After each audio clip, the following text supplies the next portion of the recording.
अब ठीक है भाई आवाज?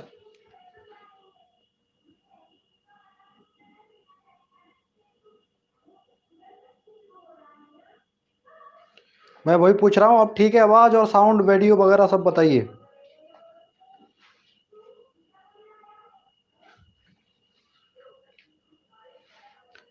इस तरह से नहीं, साउंड ओके वीडियो ओके, इस तरह से लिख के भेजो। इको तो नहीं है अब?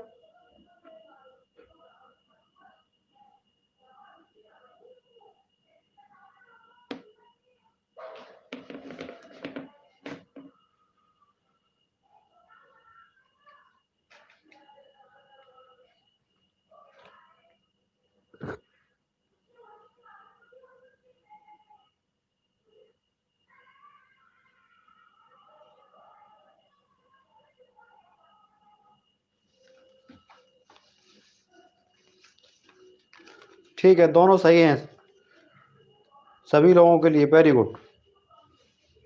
चलिए, तो अब हम आते हैं अ,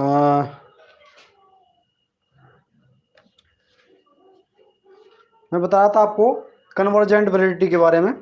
ठीक है, इसका एक उदाहरण देख लीजिए, सिंपल सा उदाहरण है, और एक छोटी सी एक उसकी परिभाषा डेफिनेशन आप कह सकते हैं। अगर आपको कोई डिस्टरबेंस होता हो ना तो बता दो भाई। अब ये असल में धीरे धीरे करके सभी जो ये टेक्निकल इशू हैं ये ख़त्म हो जाएंगे। मैं सोच रहा हूँ एक दिन का जो है ऑफलाइन करके देखें, कोई दिक्कत तो नहीं आती है?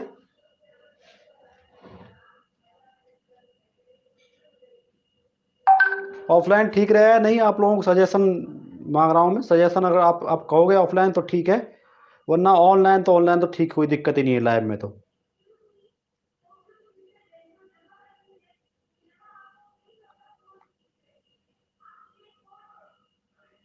आप लोग अगर आप ज़रूरत हो आपको अगर जो है ऑफलाइन की तो बता देना, है ना? ऑनलाइन यस, ऑफलाइन नो, ऐसे करके टाइप करके भेजना तो समझ में आ जाएगा किसकी ज़्यादा वोट है। ठीक है, यानी कि एक और डेफिनेशन है, consist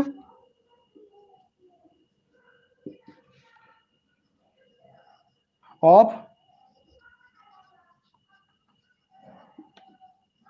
providing evidence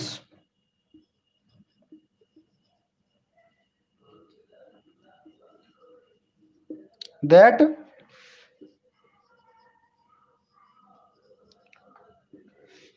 to test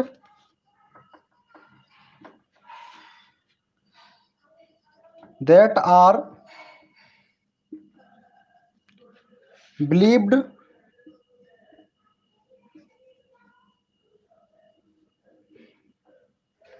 measures closely related skills or type of knowledge।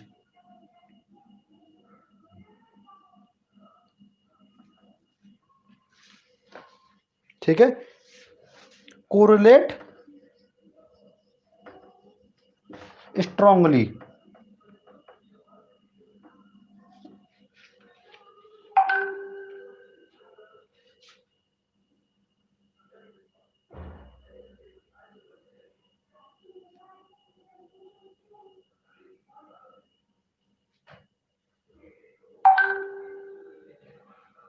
ठीक है, आप जैसे चाहो वैसे कर लीजिए, मेरे तो फ़ायदा ही है ऑफलाइन ऑनलाइन में भाई। वीडियो बना के फिर उनको एडिट भी करना पड़ा करेगा हर बार, है ना? उसमें ज़्यादा टाइम मेरा वेस्ट होगा। अभी आप लोग ठीक हैं, लेकिन मैं आपको इसमें एक चीज़ बताऊं, कुछ लोग जो हमारे जो आपके साथी हैं जो पास आउट हो चुके हैं, है ना, उनको थोड़ा सा ये क्लास बोरिंग लग रहा होगा। ठीक है, जो पढ़ के जा चुके हैं, लेकिन उनकी पढ़ाई अगर रुक गई है तब तो उन्हें लग रहा होगा कि बेकार है सर, हमें भाई कुछ समझ में नहीं आ रहा है। लेकिन अगर पढ़ाई कंटिन्यू है ना, जैसे कि वो बीपीएड के बाद में कहीं से एमपीएड कर रहे हैं या फिर कंपटीशन की तैयारी कर रहे हैं, ठीक है, तो उनके लिए ये एक बेटर ऑप्शन है। ठीक है, नहीं मनोज वगैरह तो ठीक है, बाकी कुछ और लोग ऐसे हैं जो इनका कांटेक्ट नहीं है, वो जो आगे थोड़ा सा उनकी लाइन अलग हो गई है, तो उनके लिए थोड़ी सी दिक्कत है, इसमें कोई डाउट नहीं है ना। लेकिन अगर कोई दिक्कत नहीं है, अगर आप जैसा चाहो वैसा, कोई दिक्कत नहीं है। ठीक है, चलिए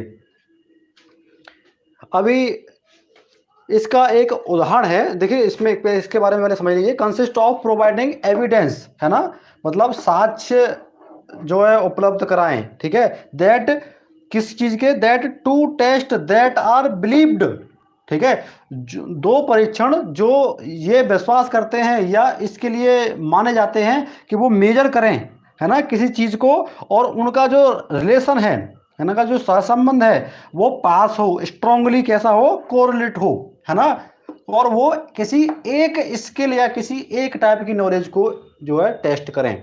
ठीक है, अभी मैं आपको इसमें एक चीज, एक उदाहरण है, जो कुछ लोगों की नॉलेज चेक करना चाह रहे हैं। ठीक है, नॉलेज कैसे चेक करना चाह रहे हैं कि उनके जो है कुछ लोगों के डॉक्यूमेंट हमने इकट्ठे किए। ठीक है, डॉक्यूमेंट कौन कौन से इकट्ठे किए, जैसे कोई सपोज करिए हाई स्कूल पास है ना, तो सभी लोग हाई स्कूल क्वालिफाइड हैं या नहीं, या हम एक टेस्ट ऐसा बनाएंगे जो केवल हाई स्कूल पास लोगों के लिए होगा, ठीक है, या हाई स्कूल से ऊपर वाले लोगों के लिए होगा। तो इसमें कंडीशन क्या आएगी, जो लोग केवल 10th क्वालिफाइड हैं, है ना, और उनके पास डिग्री है, किसकी, 10th की। और कुछ लोग इसमें ऐसे भी हैं जिन्हें नॉलेज तो बिल्कुल नहीं है, लेकिन उनके पास डिग्री ग्रेजुएशन लेवल तक की है। ठीक है, अभी उसको हम, एक ही टेस्ट है हमारे पास में, टेस्ट कौन सा है, ठीक है, कि हम उनकी नॉलेज चेक कर रहे हैं किस व्याप पर, कि उनका जो लेवल है वो 10th से ऊपर है। ठीक है, तो वो आपस में एक दूसरे रिलेट करता है कि नहीं करता। कुछ लोग जो डिग्री पा रहे हैं और उनको नॉलेज नहीं है, तो वो उन्हें ये लगेगा कि ये जो है डिफरेंस आ गया है ना, तो उनकी स्किल को रिलेट कर रहा है या नहीं करेगा, यानी कोई एक ही प्रकार का ढूंढ रहे हैं हम, एक ही प्रकार का लिखित में, लिखित में एक ही प्रकार कैसा होगा कि 10th क्वालिफाइड मतलब 10th क्वालिफाइड। ठीक है, वो अगर 10th क्वालिफाइड है, सबका हमारे पास प्रूफ होना चाहिए, एविडेंस होना चाहिए, साक्ष्य होने चाहिए। ठीक है, to test that are believed to measure close related, बहुत पास पास नजदीक रिलेटेड स्किल्स हैं, और उसका नॉलेज को हम जो है आपस में स्ट्रांगली कोरिलेट कर रही हैं या नहीं कर रही हैं। ठीक है, इस चीज का एक एग्जांपल है, ये हम चेक कर सकते हैं। ठीक है, अभी क्वालिटी ठीक आ रही है मेरे ख्याल से ना, चलिए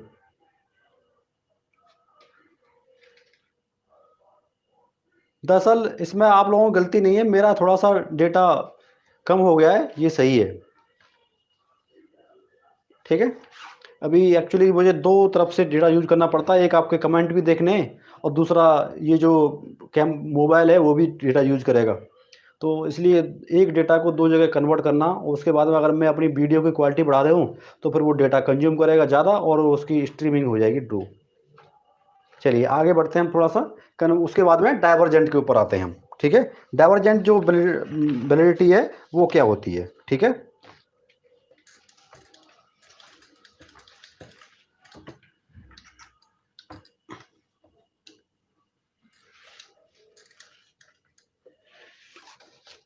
ना, ये क्या है, it refers to a measurement ability to correlate और वेरी इनवर्सली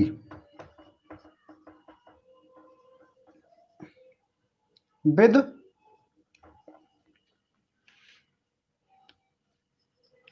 एन एक्सेप्टेड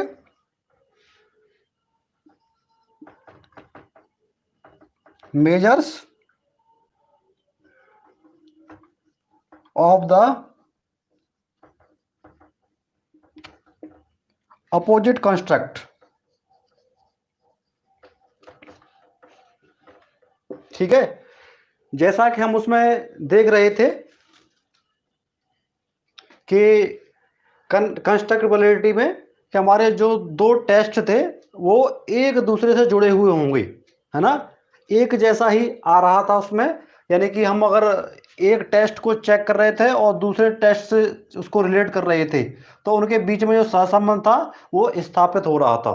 ठीक है, लेकिन यहाँ पर ये डाइवर्जेंट क्या कह रहा है, it refers to a measurement ability, है ना, किसी के मापने की जो योग्यता है उसको कोरिलेट करता है। कैसा कोरिलेट करता है, वेरी इनवर्सली, या तो सहसंबंध उसका होगा या फिर एकदम उसका उल्टा होगा, विद दी एक्सेप्टेड मेजर्स, है ना, ऑफ अ अपोजिट कॉन्स्ट्रक्ट। जो भी कॉन्स्ट्रक्ट आया, जो भी वेरिएबल आया, उसके जस्ट उल्टा उसका रिजल्ट आएगा, है ना।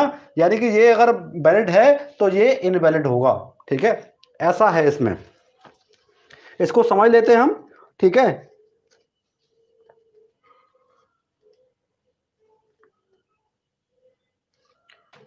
जैसे मैं इसको हटा देता हूं, दूसरा अभी बताता हूं आपको कैसे।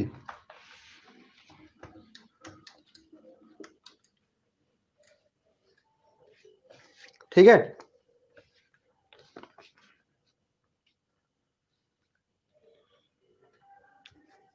इसकी एक और डेफिनेशन देख लीजिए, फिर बताता हूं। It refers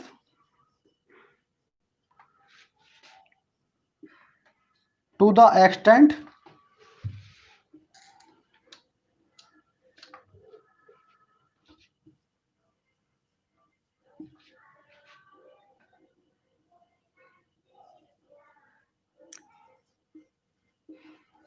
to which the construct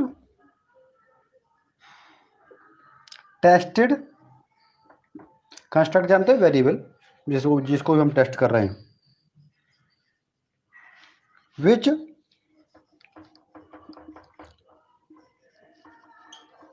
don't have a relationship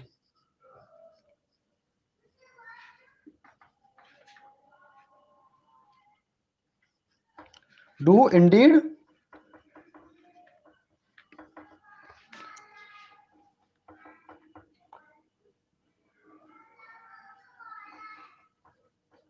not have a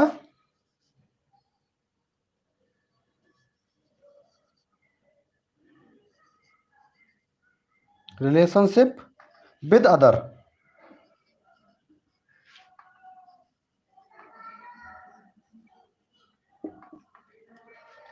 ठीक है,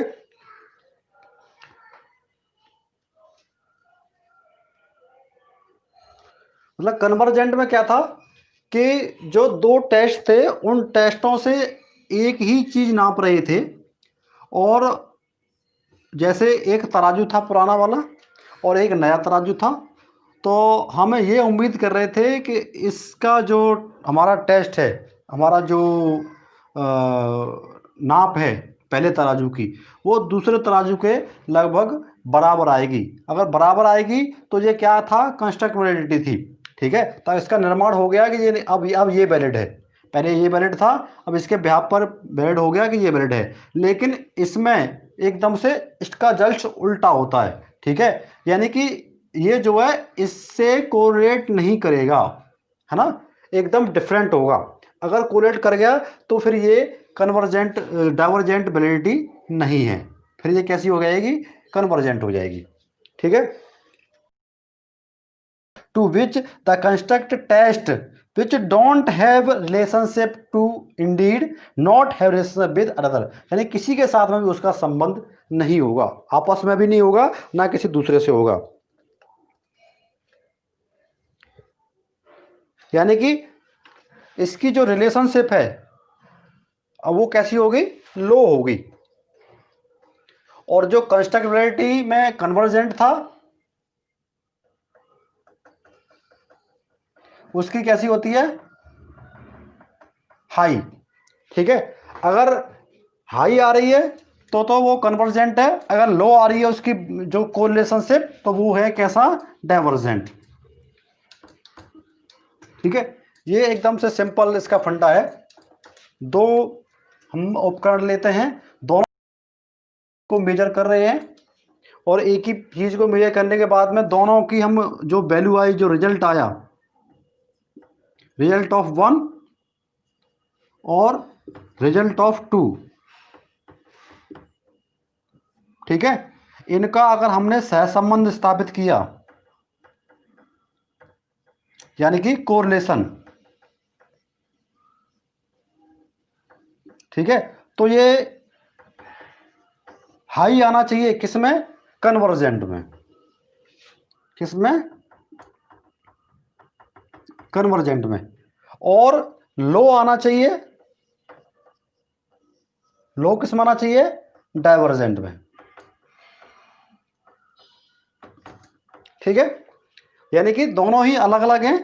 ठीक है, यानी कि हमारा इंस्ट्रूमेंट, हमारा, अब यहां पर एक चीज और आएगी, ध्यान रखना इस चीज का। जैसे कन्वर्जेंट में हमने क्या किया था कि सेम हमारे जो है सब्जेक्ट हमारा क्या था, सेम था।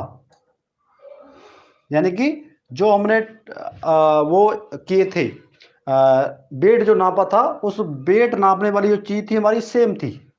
ठीक है, लेकिन इसमें हमारी वेट नापने वाली चीज है वो भी सेम है, लेकिन उसके जो उपकरण हैं, है ना, उसका टाइम अलग अलग है ना, इसका टाइम अलग है, इसका टाइम अलग है ना, टाइम अलग अलग लिया है हमने इसका।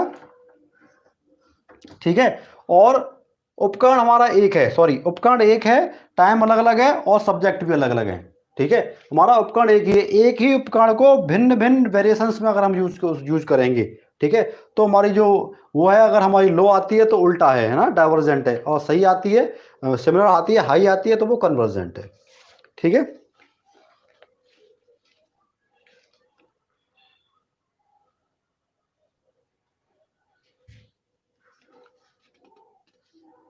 चलिए आगे हमारा जो है वो है तीसरे नंबर पर है, क्राइटेरियन वैलिडिटी। ठीक है, आज का थोड़ा सा लंबा हो रहा है, मैं थोड़ा सा इसे संक्षिप्त में करने का प्रयास करूंगा। मैं सोच रहा था पूरा हो जाएगा, लेकिन ये तो टाइप भी पूरे नहीं हो पाए, कल जल्दी आना पड़ेगा लाइव भाई। मॉर्निंग में कितने लोग फ्री हैं भाई, मॉर्निंग के लिए कौन कौन आ सकता है मॉर्निंग में। सुबह का जल्दी सोचा जाए कुछ करने का। ठीक है, तीसरे नंबर पर आती है क्राइटेरियन।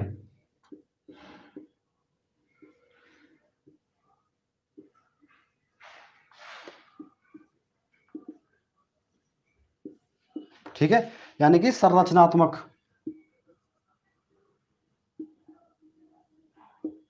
वैधता। ठीक है,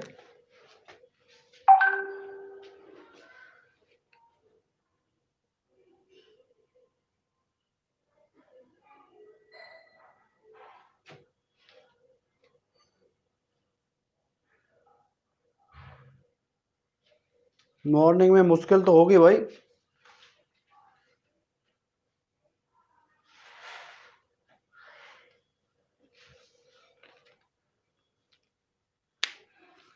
मॉर्निंग से एक फायदा ये हो जाएगा, मॉर्निंग से एक फायदा आपका ये हो जाएगा कि एक तो डेटा सभी के पास रहता है। नहीं, मॉर्निंग में कुछ लोगों के पास मोबाइल शायद अवेलेबल नहीं हो पाते, या फिर वो खुद भी कहीं जॉब वॉब में है तो कहीं वहां जाते हैं।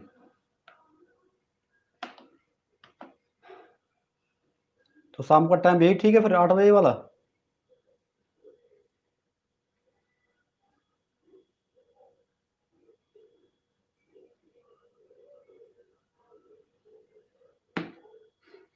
शाम को 8 बजे डन लिख के भेजिए आप, फिर देखता हूँ मैं।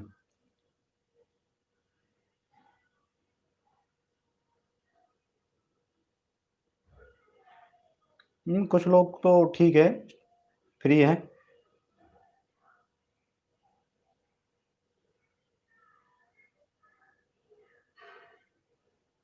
सरिता मॉर्निंग में ठीक है, लेकिन कुछ लोगों के लिए नहीं है सही है। हेमलता का रिचार्ज खत्म हो गया है। नहीं, ऑनलाइन तो ठीक है, ऑनलाइन तो रहूंगा ही मैं।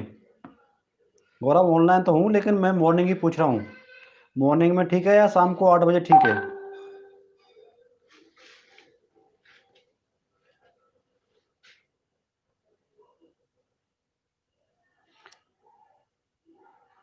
नहीं, सुबह सुबह ऐसा होता है, कुछ बच्चे जाते हैं एक्सरसाइज करने के लिए।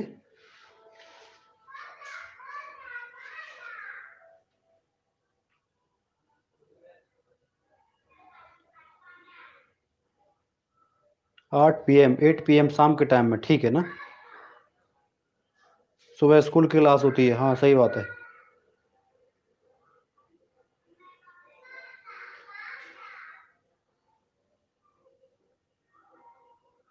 हाँ, स्पीड तो ठीक रहेगी।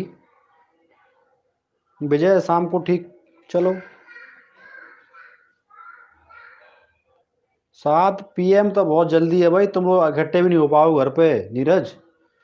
कुछ लोग 7 बजे तो पहुंच भी नहीं पाते हैं, 8 बजे पहुंचते हैं। 8 PM सब तक खाना वाना खा लेते हैं, सब फ्री हो जाते हैं। मीट के लिए अभी आए मीट में, गूगल मीट में आओगे अभी लोग?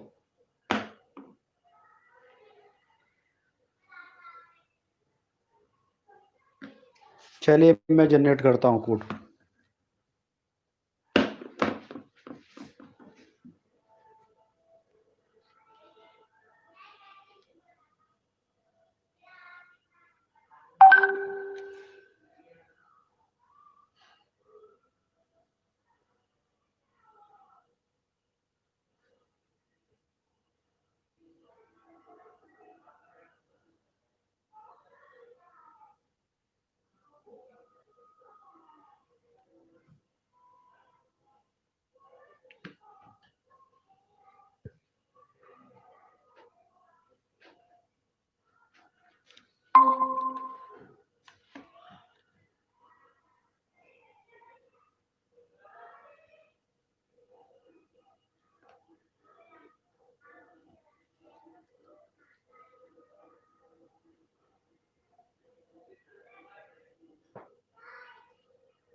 टाइम हो गया है, कोई दिक्कत नहीं है। अभी मैंने एक गूगल मीट का लिंक शेयर किया है, आप लोग उस पर ज्वाइन कर लीजिए।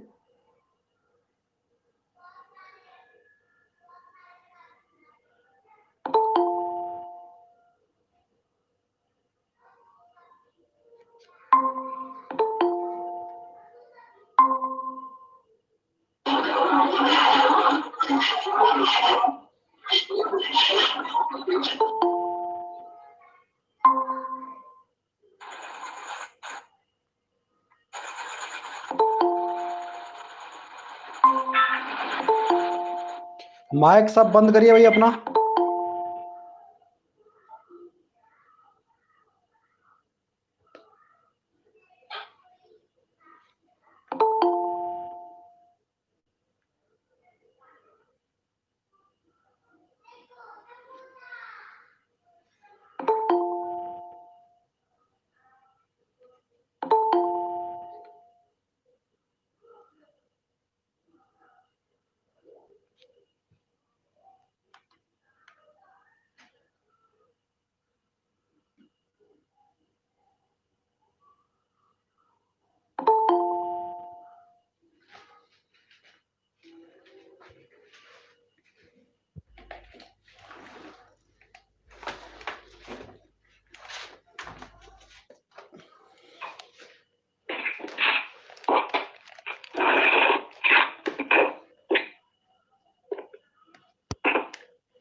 हेलो। जैन, जैन भाई, माइक सब बंद कर लो अपना अपना। माइक बंद कर लीजिए सब लोग।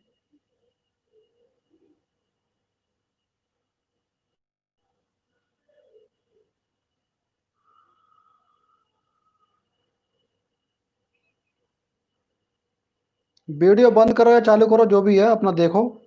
अगर आप सही सूटेबल कपड़ों में हो तो आप वीडियो चालू कर लीजिए, अगर कपड़े उल्टे सीधे पहने हो तो फिर बंद कर लो वीडियो।